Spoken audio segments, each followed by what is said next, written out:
再来看全球关心的中美贸易谈判，11日瑞士的日内瓦结束了。两港的谈判，中美双方拢强调讲有建设性、嘛有重大的进展哦。美国是表示讲，双方针对缩减美国贸易赤字有达成协议。中国嘛表示讲，会来启动新的对话机制，今仔就会来公布会谈的细节。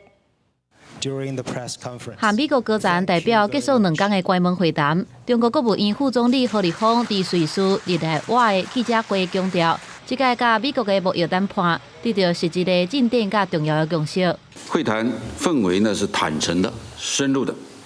具有建设性的，取得了实质性的进展，达成了重要的共识。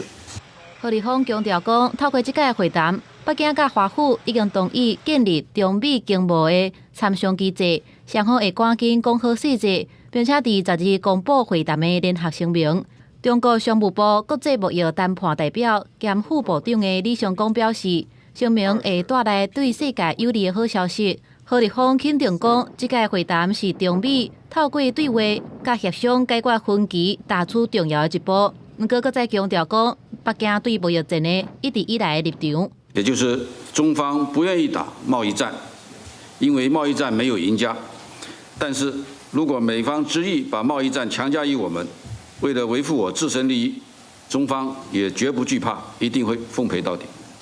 11日时，美方谈判的代表也伫日内瓦强调讲，谈判是有建设性，川普掌握谈判的进度，而且会谈也对减少美国1.2兆美金的全球商品损失有帮助，解决川普宣布的经济紧急状态。And he is fully informed of what is going on. So we're confident that the deal we struck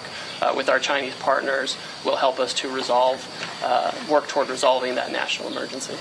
7早和11的关门会谈是美国川普政府对中国扣145%的高关税，北京回敬美国商品125%的关税了后，中美高层的官员头一届面对面接触。全球两大经济体的贸易战，那引发金融市场的惊吓，也冲击到全球经济发展。中美的谈判得到进展，美国的三大机会指数也一个一个冲起来，美金变强势，原油的机会也起价。国际新闻，景元强编译。